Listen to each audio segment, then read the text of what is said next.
الله الله الله الله ما لنا مولى سوى الله. Astaghfirullah.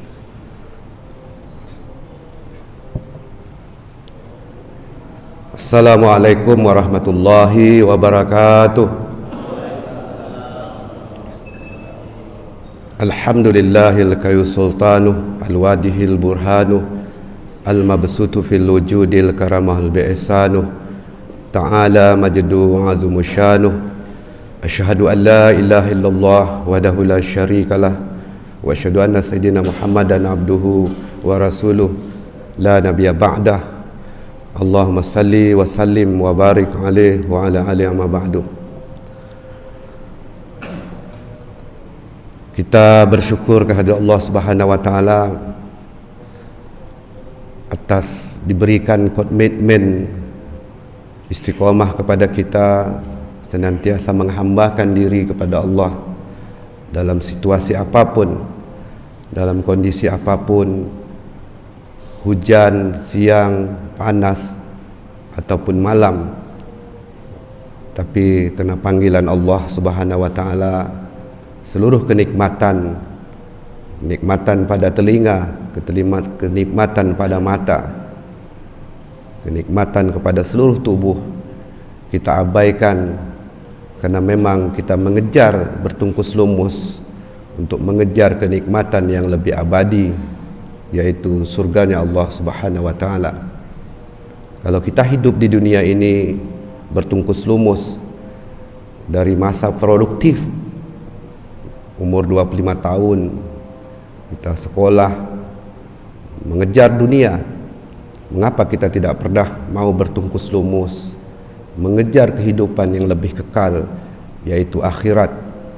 Tentu orang yang cerdas adalah orang yang tahu investasi mana yang lebih lama dibanding dengan investasi akhirat ataupun dunia.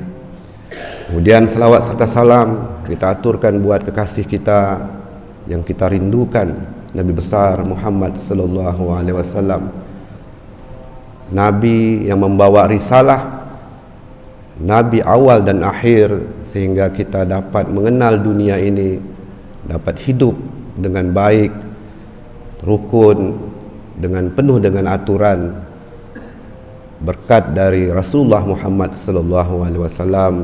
Dengan sama-sama mengucapkan Allahumma salli ala Sayyidina Muhammad wa ala ali Sayyidina Muhammad. Yang saya hormati para imam masjid, kemudian RT RW, yayasan, kemudian seluruh tokoh masyarakat, tokoh ibu-ibu majlis taklim, kemudian saya tidak lupa juga ada kekanda saya Tun Kelana yang alhamdulillah pada malam subuh hari ini pertemuan kita yang kedua terkait dengan bagaimana melihat dan memahami Islam sebagai tuntutan bahawa kita telah menjalankan perintah menuntut ilmu, kerana memang ilmu Allah ini luas sekali.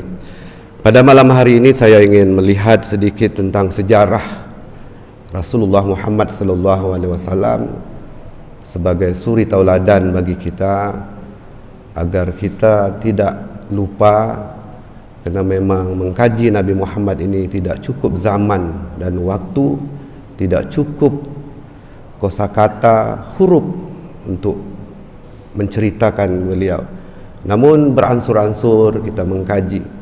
Banyak kitab yang telah lahir dari sejarah Muhammad ini, Nabi Muhammad sallallahu alaihi wasallam. Kitab klasik misalnya Abdurrahman Mas'ud. Kemudian lahir kitab Al-Barzanji, lahir Sintud Durar, lahir Maulid Diba, lahir Ramadan Buti, lahir Mana Al-Qatan, macam-macam kitab yang lahir Abdurrahman Mas'ud mengkaji tentang Rasulullah Muhammad sallallahu alaihi wasallam, termasuk orang barat juga. Michael Lehat 100 tokoh paling berpengaruh di dunia. Macam-macam manusia mencoba menggali sejarah Nabi besar Muhammad sallallahu alaihi wasallam. Hadirin yang saya hormati,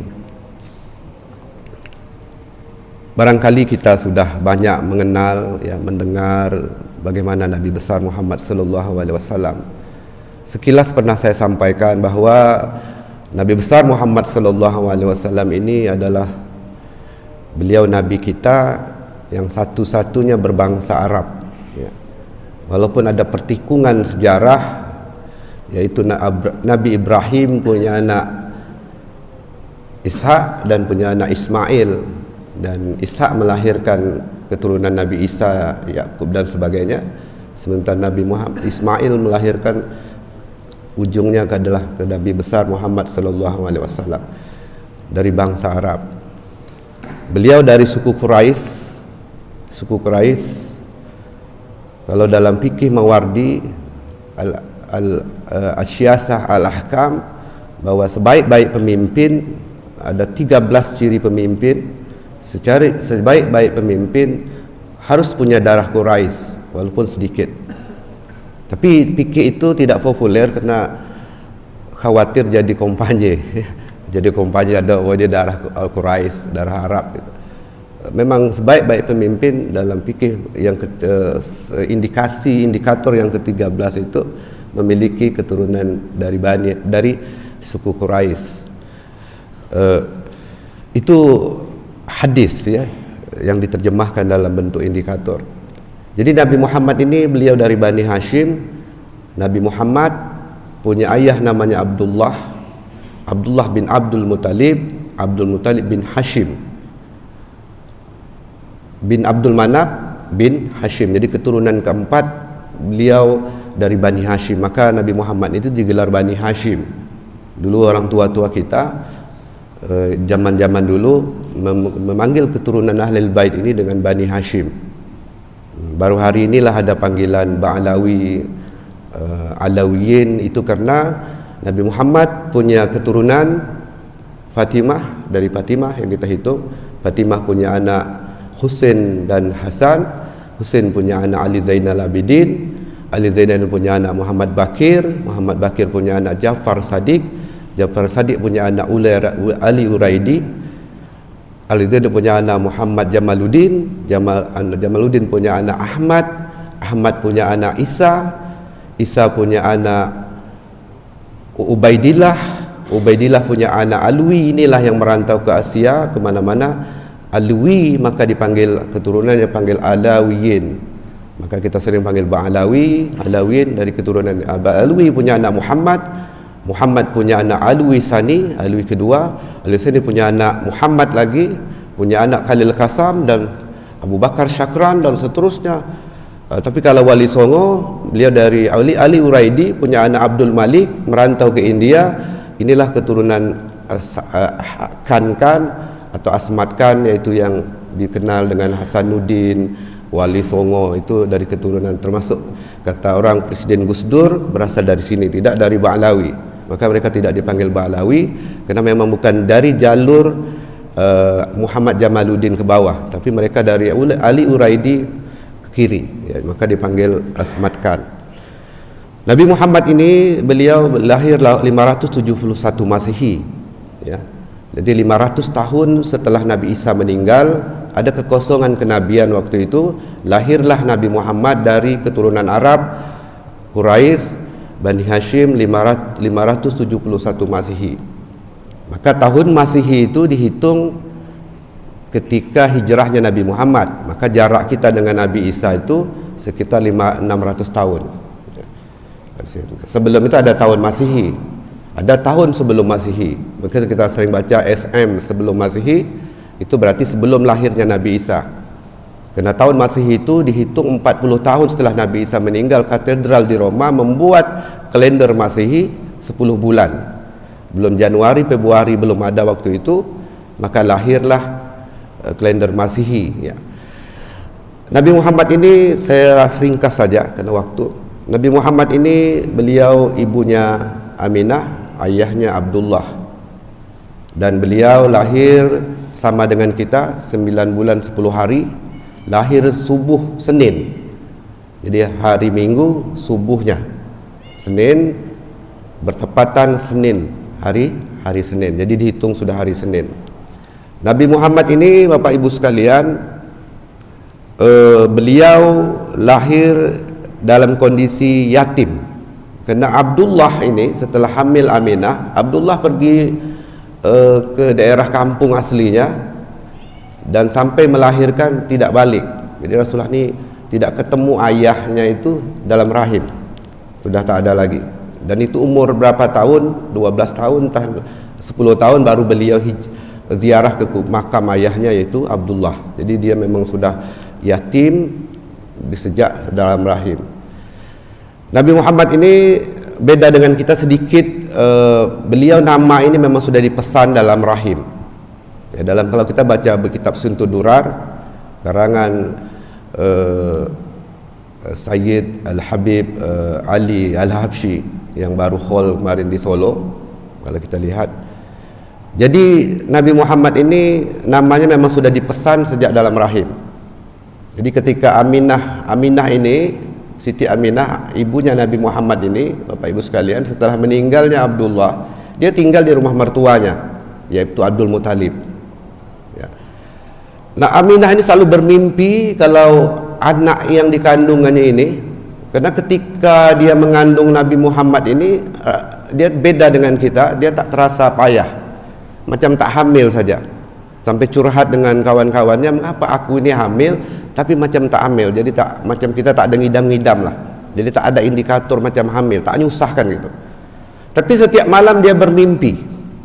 Istilahnya namus. Namus itu nama lain dari Jibril mungkin waktu itu. Bermimpi, ya Aminah, kalau anakmu lahir ini tolong beri nama Muhammad. Beri dia nama Muhammad. Mimpi itu berulang-ulang. Sampai suatu hari Aminah protes, macam bertanya, mengapa saya harus memberi anak saya ini nama Muhammad? Kerana tidak lazim dan tidak ada orang Arab waktu itu namanya Muhammad. Jadi nama Muhammad ini nama orang pertama di dunia. Mengapa saya harus memberi nama Muhammad? Apa kata Jibril? Muhammad itu artinya pujian. Muhammad itu adalah pujian artinya.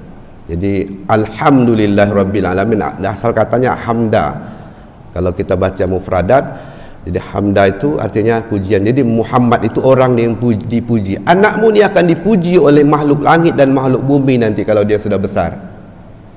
Nah, ternyata betul Bapak Ibu sekalian, kalau kita baca statistik, nama manusia yang paling banyak disebut di dunia satu hari itu nama Nabi Muhammad.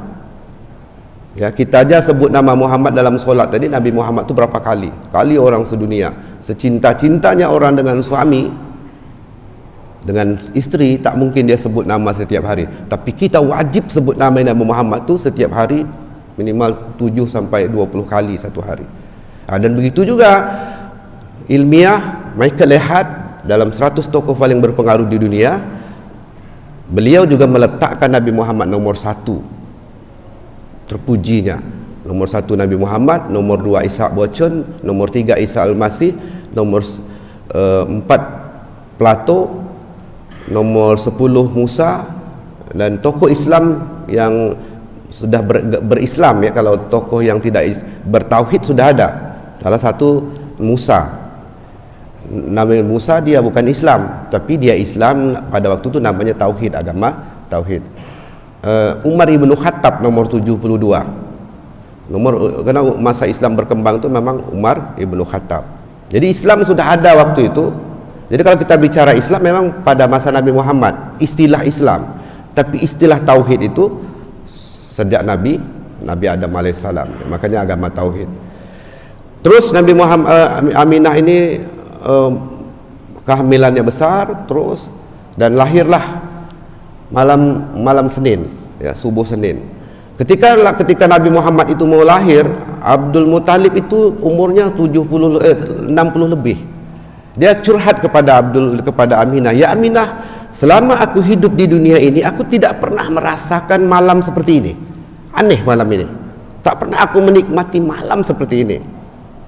Izinkan saya bersyiar-syiar sekali. Kalau kita ngopi-ngopi lah. Dulu tempat ritual itu salah satu Ka'bah. Ka'bah tu ada dua tempat fungsinya. Tempat orang bertanding syair. Ya, kalau orang bertanding syair, bukan bertanding syair. Kalau bertanding syair ada 3 pasar. Salah satu pasar Ukas.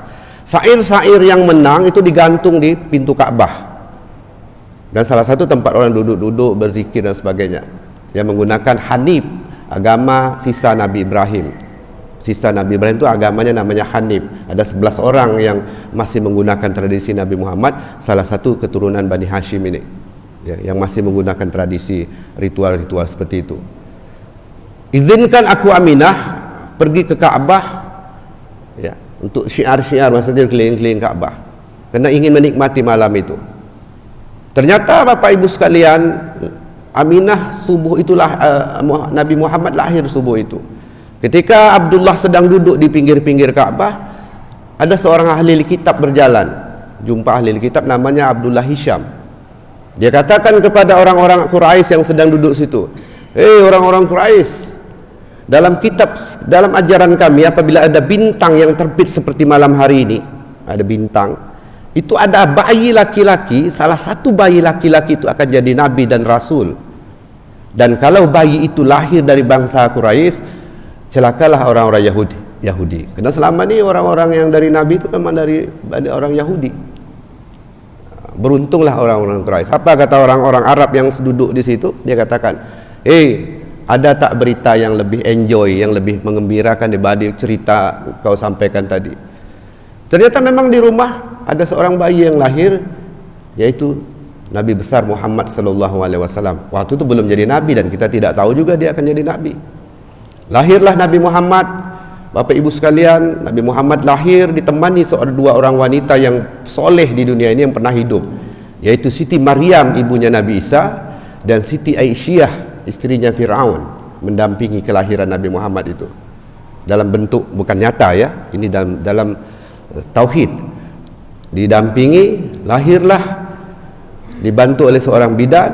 Lahir waktu itu Nabi Muhammad lahir dalam kondisi telungkup, tidak menangis, sampai bidan menepuk-nepuk punggungnya. Karena dalam teori kebidanan, kalau orang tidak menangis, dia kemungkinan dia bisu atau meninggal. Tapi Nabi Muhammad tidak.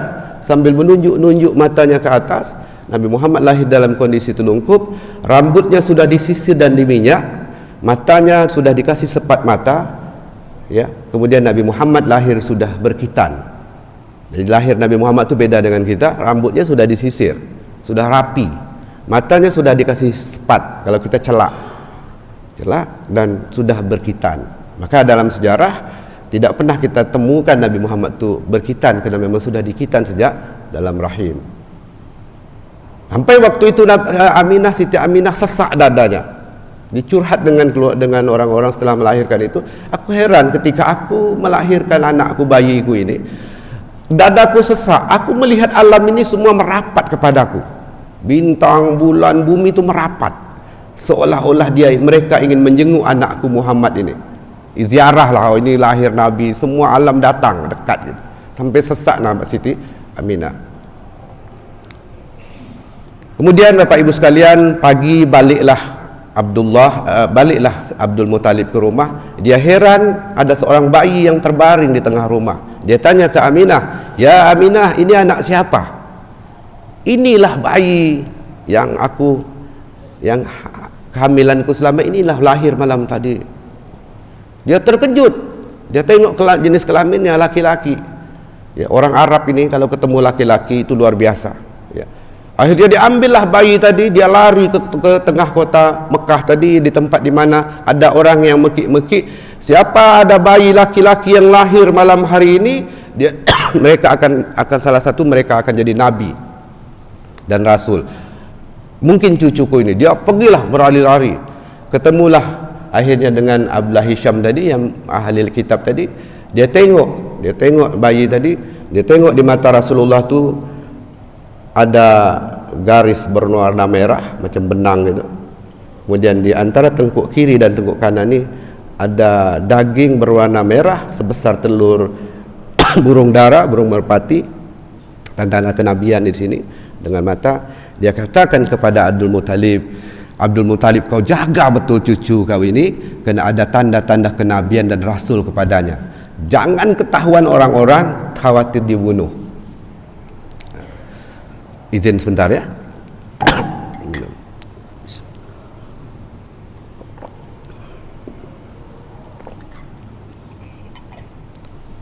Saya singkat saja. Akhirnya apa kata Abdullah Hisham, ahli kitab tadi? Dia katakan kepada Abdul Muttalib, kalau bayi ini besar nanti jadi nabi, aku akan ikut agamanya, akan ikut ajarannya. Dalam sejarah Islam, kalau kita baca Rabun dan Buti atau Said Hussein Haikal, Hayatul Muhammad, Abdullah Hisham ini sempat sebelum dia meninggal 3 tahun kenabian dia ikut jadi nabi, ikut ajaran Nabi Muhammad, dia masuk Islam. Jadi sempat ketika Nabi Muhammad jadi nabi, dia masih hidup di dunia ini. Dia katakan, kalau saya hidup di dunia ini dia masih waktu itu jadi nabi, saya akan ikut agamanya. Ternyata betul. Setelah Nabi Muhammad besar, dia ikut agama Nabi Muhammad sallallahu alaihi wasallam, yaitu Islam. Bawalah balik Abdul Muttalib ke rumah, dia betulkan rumah, dia betulkan keranjang bayi, dia betulkan kamar tempat Nabi Muhammad dalam itu zaman itu masih Muhammad ya. Bayi dia betulkan. Setiap malam dia cek, takut bayi ini hilang. Satu malam ada keanehan di mana kamar Nabi Muhammad itu atapnya itu terbelah dua. Dia terkejut, hilang budak ini. Kalau bahasa Melayu itu budak. Karena yang masih ada perbudakan tu memang daerah Melayu. Karena budak-budak ya Pak Tun Kelana, kita panggil budak-budak, anak-anak tu budak-budak. Terbelah, hilang budak ini. Ternyata tidak, Nabi Muhammad menunjuk ke atas. Nabi Muhammad jarinya menunjuk ke atas. Ketika jari, rupanya di atas tu ada bulan. Ketika jari Muhammad ke kanan, bulan pun ikut ke kanan. Ketika jari Muhammad ke kiri, bulan pun ikut ke kiri. Jari Muhammad pun, Nabi Muhammad pernah belah bulan juga. Dalam sejarah ya, pernah membelah bulan. Teruslah berjalan hari-hari, tiba-tiba saya ringkas saja, datang Syuaibah. Syuaibah ini hamba sahaya Umar Hisham. Umar Hisham ini adalah Abu Lahab, nama lainnya. Umar Hisham itu adalah Abu Lahab. Waktu itu Syuaibah terkejut. Dia katakan ke Abdul Muttalib ini siapa? Ini adalah ponaan Umar Hisham, ponaanmu, hamba bos kamu lah. Tuan ni, kalau zaman itu tuan kamu. Anaknya almarhum Abdullah, cucuku. Dia berlari menuju ke rumah Umar Hisham, ke rumah tuannya. Tuan, dia bilang, Umar, engkau punya ponaan laki-laki namanya Muhammad. Umar Hisham waktu itu sedang duduk. Dia katakan, betul, apa yang kau cakap itu betul ya Syuaibah. Iya, engkau dapat seorang ponaan laki-laki namanya Muhammad. Orang Arab yang saya ceritakan tadi, kalau punya anak keturunan laki-laki itu luar biasa. Karena mereka yang keturunan bangsawan, ya, ada 4 suku besar Arab tu, salah satu Bani Hashim. Itu kalau punya anak laki-laki itu senang sekali, cucu laki-laki. Karena mereka tak mau nanti kalau perempuan ini kalau sudah besar dipergilirkan di teman-temannya. Di kalangan bangsawan tu digilir-gilir. Maka tak boleh bunuh anak perempuan khusus ke orang awam. Tapi bangsawan bunuh anak. Tapi kalau orang awam bunuh anak, kalau itu anak perempuan malah berbahaya. Karena hanya orang-orang awam yang boleh punya anak perempuan. Karena dia dipergilirkan di rumah-rumah yang punya keturunan. Maka beruntunglah wanita ini, lahirnya Nabi Muhammad selamat. Kau punya ponakan laki-laki namanya Muhammad. Apa kata Syuaibah, kata Umar Hisham, Abu Lahab waktu itu belum jadi Abu Lahab.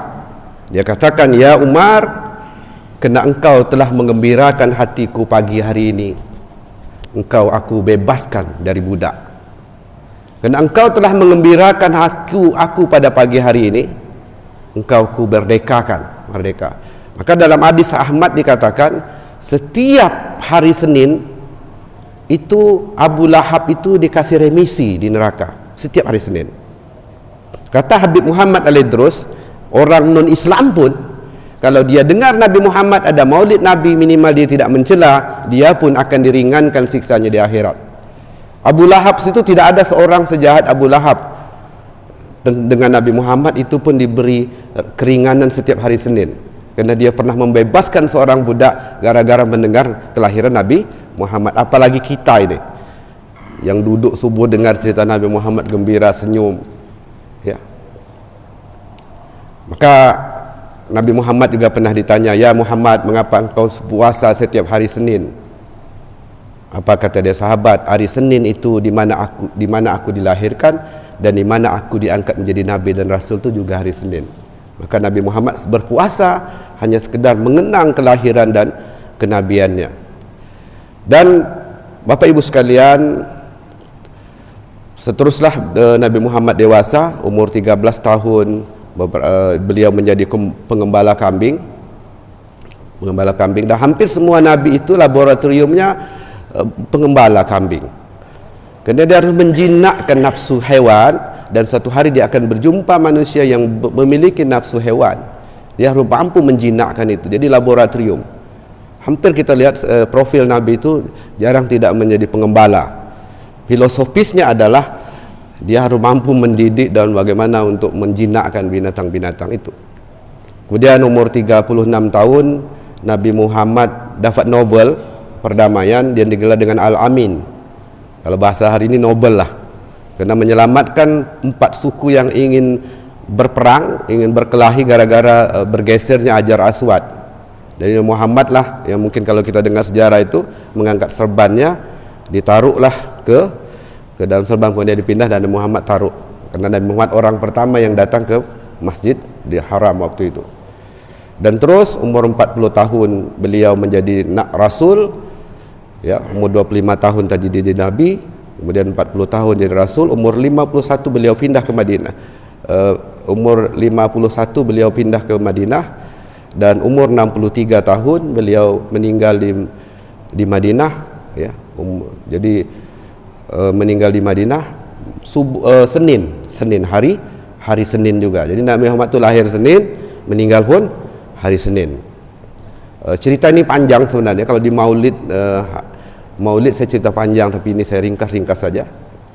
Kemudian Bapak Ibu sekalian, ketika Nabi Muhammad meninggal dunia, banyak orang tidak percaya. Salah satu yang tidak percaya Nabi Muhammad meninggal itu Umar ibn Khattab. Jadi sampai orang bilang, kalau saudara-saudara bilang Nabi Muhammad itu saya pancung, karena tak yakin Nabi Muhammad itu meninggal. Nabi Muhammad itu setelah meninggal dunia, Bapak Ibu sekalian, beberapa hari, kalau kita lihat semua umat Islam waktu itu, khusus di tanah Arab, berduka cita. Ada yang menung di mana-macam menung. Ada menung di rumah, macam kehilangan. Ya, kalau kita, barang siapa meninggalnya para ulama tidak bersedih, ya, bahwa munafikun, mereka ciri-ciri munafik. Jadi kalau ada ulama meninggal kita tak sedih, tak kehilangan. Apalagi waktu itu Nabi yang meninggal. Salah satu orang yang paling berduka cita, yang paling kehilangan itu adalah Bilal bin Rabah. Bilal bin Rabah lah yang paling berduka cita. Bilal bin Rabah itu, Bapak Ibu sekalian, seminggu setelah Nabi Muhammad meninggal, beliau berunding dengan istrinya. Dia katakan, "Ya istriku, kita pindah ke kota Mekah saja. Kenapa? Bila aku melihat batang kurma, di mana batang kurma itu pernah bersandarnya Rasulullah. Apabila aku lihat unta itu pernah ditunggangi Rasulullah. Apabila aku lihat rumah, aku teringat Rasulullah. Daripada kita seperti ini tak tentu arah, baiklah kita pindah ke kota Mekah." Kata istrinya, "Aku ikut saja suamiku." Jadi pindahlah mereka jalan kaki. Jarak Mekah dan Madinah dan Mekah itu adalah 500 mil. Kalau jalan kaki itu lebih 1,5 bulan sampai 2 bulan. Pindah, hanya sekedar menghindar perasaan-perasaan begitu hebatnya kalau orang besar meninggal ini, orang yang mencintai galau. Setelah sampai di kota Madinah, beberapa hari dia tidur, istirahat, dia bermimpi bertemu dengan Nabi Muhammad. Apa kata Nabi Muhammad? "Ya Bilal, sampai hati engkau tinggalkan makam aku di Madinah." Besok dia bilang kepada istrinya, "Kita pindah lagi." Aku ditegur oleh Nabi besar Muhammad, saking sayang jalan kaki lagi. Ya, itu hebatnya percinta kepada seorang Bilal bin Rabah kepada Nabi Muhammad SAW. Sampai dalam catatan sejarah juga, Nabi Muhammad, Bilal ini tidak pernah mau azan lagi setelah Nabi Muhammad meninggal. Tak pernah. Abu Bakar itu Pernah datang mertuanya Rasulullah, Abu Bakar ini pernah datang ke rumah Bilal untuk minta azan, tak mau juga. Jadi suatu hari, Bapak Ibu sekalian, Bilal ada datang ke rumah, ke masjid untuk solat Jumat dengan pakai serban hitam. Sudahlah beliau tu orang Habsyi, orang Afrika ya, keturunan Afrika, pakai serban hitam tutup supaya tak nampak kalau dia datang, dan disuruh azan. Karena orang rindu sekali dengan Bilal ini. Bilal ini orang pertama azan di dunia. Ya. Jadi rindu sekali, semua orang ingin Bilal azan. Jadi ada sahabat yang nampak dan ketahuan kalau Bilal ada datang, duduk di sudut sekali. Kebetulan waktu itu Abu Bakar sudah duduk di depan, dah datang. Dia datangi, ya Amirul Mukminin, Khalifah, aku ada nampak Bilal duduk di belakang. Bagaimana kau suruh dia azan? Kita rindu sekali Abu Bakar suara Bilal ini. Ya, Abu Bakar datang ke Bilal, terkejutlah. Assalamualaikum ya Bilal. Terkejut Bilal. Dari mana pula ni tahu kalau saya ada ni? Waalaikumsalam ya Amirul Mukminin, Khalifah kami. Bilal, bolehkah engkau azan seperti Nabi Muhammad Rasulullah masih hidup? Berlinang air mata Bilal. Apa dia katakan? Ya Sayyidina Abu Bakar, engkau mertuanya Rasulullah. Engkau orang yang membenarkan ketika Isra Mi'raj. Banyak jasa kau terhadap Islam. Tapi aku mohon maaf Bilal, Abu Bakar, aku tak bisa azan. Kenapa bila aku azan aku terkenang kekasihku Muhammad? Mohon maaf ya Abu Bakar. Tak dapat. Sahabat yang rindu tadi, yang semua merindu ini, berpikir siapa yang bisa menyuruh. Datang Umar ibn Khattab baru datang. Umar siapa dah tak tahu, ketegas kan. Ceritakan juga, datanglah Umar ke Bilal. Assalamualaikum Bilal, boleh kau azan seperti mana Rasulullah masih hidup? Bilal dengan biasa saja dikatakan, Sayyidina Umar, banyak jasa kau terhadap Islam. Malah Islam maju memang ketika engkau masuk Islam. Karena Rasulullah pernah berdoa, ya Allah, masukkan 2 orang Umar dalam Islam. Salah satunya Umar ibn Khattab dan Umar Hisham tadi, Abu Lahab, pamannya Rasulullah. Paman Rasulullah ini namanya Abu Lahab tu memang sangat jahat dengan Rasulullah. Tapi 3 hari saja dia tak nampak Rasulullah, dia datang ke rumah selalu, dia intip itu bata-bata yang, bata itu kan pecah-pecah zaman dulu ya, dia intip di mana di mana ponaanku ni. Nabi Muhammad dengan Abu Lahab ini di samping itu ada rindu-rindu juga ya, dalam sejarah ada romantis juga. Dia pernah intip itu pecahan-pecahan itu, mana apakah demam ini, tak ada nampak dekat Ka'bah gitu, dia intip ya. Tidak bisa ya Umar, apabila aku mendengar doa Rasulullah terkabul satu, yaitu Umar ibn Khattab yang masuk Islam, Umar ibn Hisham tidak masuk Islam, maka majunya Islam itu salah satu di tangan Umar. Maka dalam buku 100 tokoh paling berpengaruh di dunia, Umar itu masuk nomor 72, karena Barat salut dengan Umar itu. Umar itu biasa, dia tak ada istana. Umar ini luar biasa ya. Kemudian Umar pun tak dapat menyuruh Bilal azan, akhirnya kembali lagi duduk ke depan. Orang sahabat tadi bingung, siapa lagi lah yang bisa menyuruh Bilal azan. Tiba-tiba saja ada anak umur 7 tahun 2 orang masuk. Siapa mereka? Mereka adalah Sayyidina Al-Husain dan Sayyidina Al-Hasan. Kata sahabat, budak ni pasti bisa dia, kerana dia cucunya Rasulullah. Assalamualaikum Sayyidina Al-Husain, Hasan. Dia ceritakan. Akhirnya budak-budak lah nama ya. Pergilah anak ini ke Sayyidina Al-Husain, ke Bilal. Assalamualaikum ya Sayyidina Al-Bilal, sahabat kakekku Muhammad Rasulullah sallallahu alaihi wasallam. Bolehkah engkau azan seperti mana kakekku masih hidup dulu? Apa kata Sayyidina Bilal? Ya Waalaikumsalam, cucu kekasihku Muhammad sallallahu alaihi wasallam. Apa yang harus ku katakan kepada kakekmu nanti jika permintaan cucunya ku tolak? Apa yang harus ku katakan kepada kakekmu ya Husain jika permintaan cucunya ku tolak? Saudara tak sanggup dia tolak permintaan Husain, kena takut ditanya, engkau tolak cucu aku minta dulu? Tak sanggup. Aku tak sanggup tolak ya Husain. Akhirnya sampailah waktu Jumat, Bilal maju ke depan untuk azan. Allahu Akbar, Allahu Akbar. Saudara, semua orang dalam Masjid Nabawi itu nangis, terisak kena terkenang Muhammad Rasulullah sallallahu alaihi wasallam. Allahu Akbar, Allahu Akbar. Seluruh orang di sekitar Mekah itu yang jualan melepaskan jualannya. Muhammad hidup lagi, Muhammad hidup lagi, Muhammad hidup lagi. Mereka tahu kalau Bilal azan berarti Muhammad hidup. Ternyata tidak, Bilal disuruh oleh Husain. Kata dia sebut asyhadu anna Muhammad, pingsan. Tak sanggup dia mengepulkan, menghabiskan kata Muhammad itu, kerana memang terlalu sayang. Orang kan tak mau juga sebut kalau terlalu benci, ya ibu sekalian. Kau jangan sebut nama dia, hilang selera makan aku. Sering juga gitu-gitu. Begitu juga kalau kita terlalu sayang Pak Tun Kelana, ya. Kalau kita sayang pun, kalau orang sebut-sebut namanya, kita tak mau terkenang.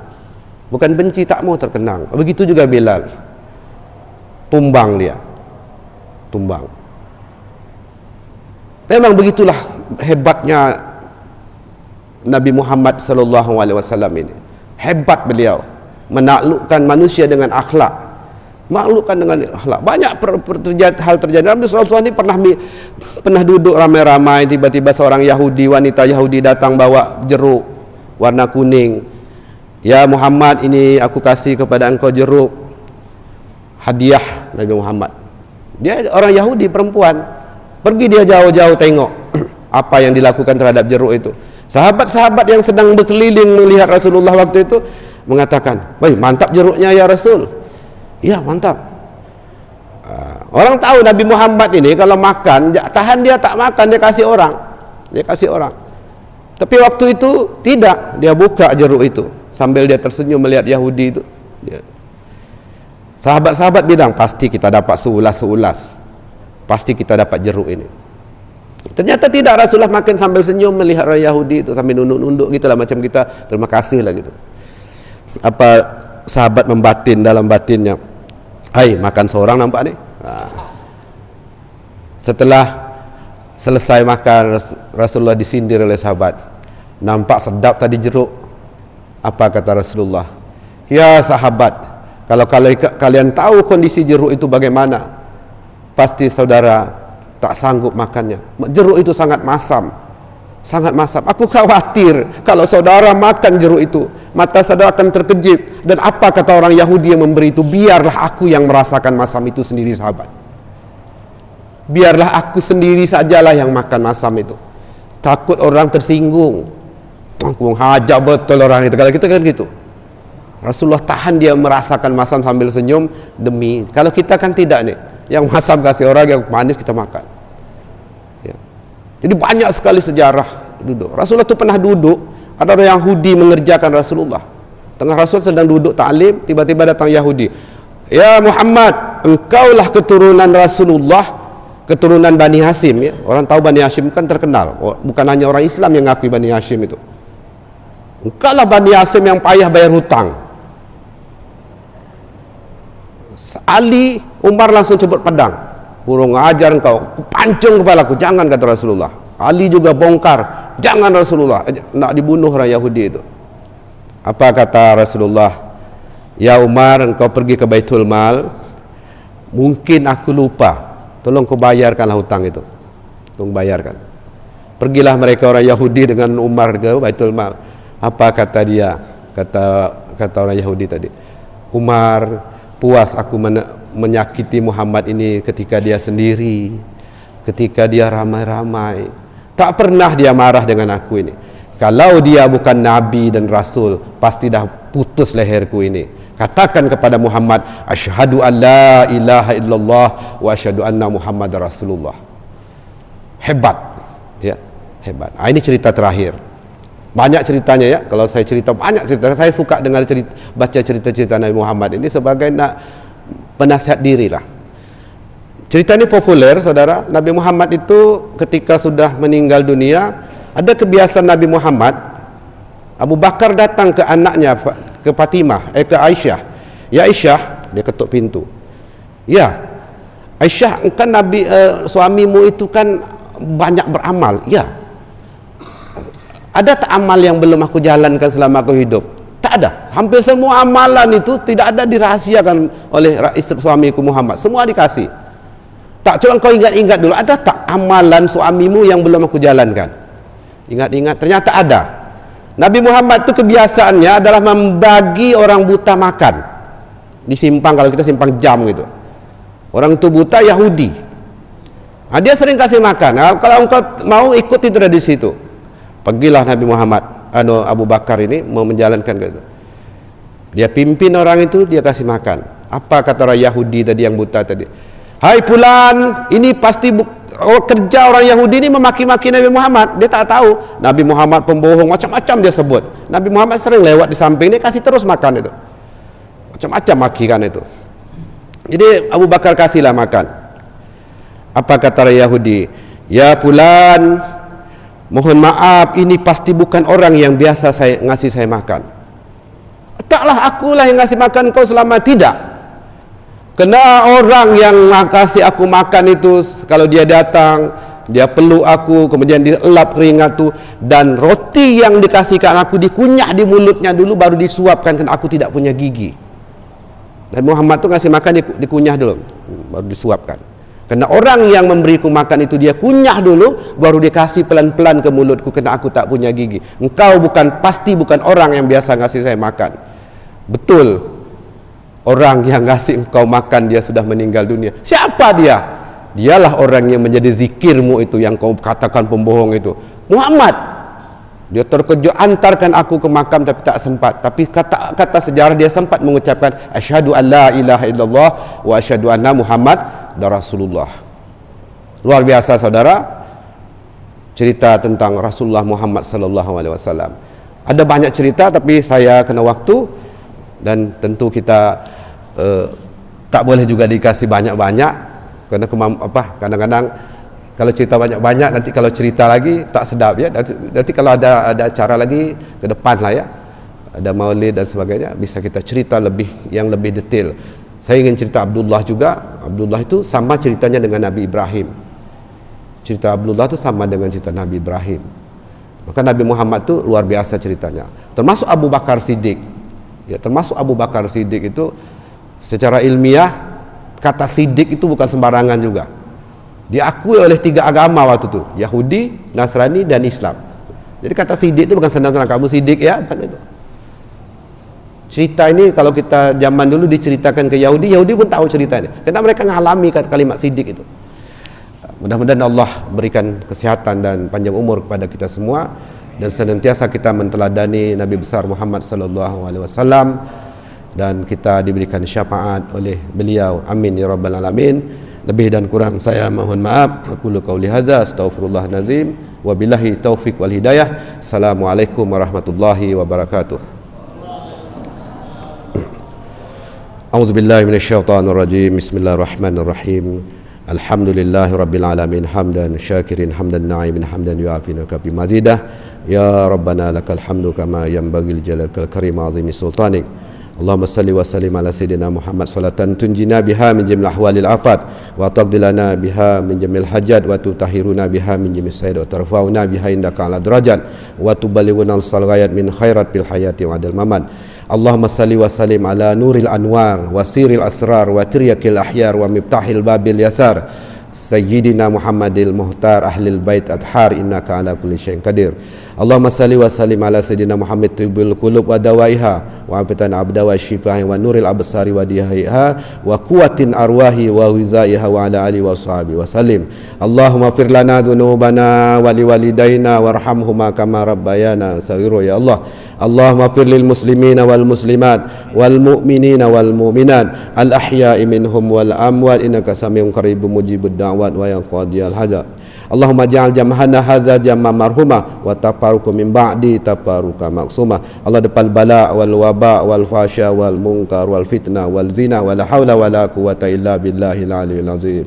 Allahumma inna nas'aluka salamatan fid din wa afiatan fil jasad wa ziyadatan fil ilmi wa barakatan fil rizqi wa taubatan qabla al maut wa rahmatan indal maut wa maghfiratan ba'dal maut. Allahumma hawwin alaina fi sakratil maut wan najata minan nari wal afwa indal hisab. Allahumma arzuqna mutaba'atan Nabi sallallahu alaihi wasallam awwalau wa akhirau wa zahirau wa batinau wa qaulan wa fi'lan wa amalan salihah.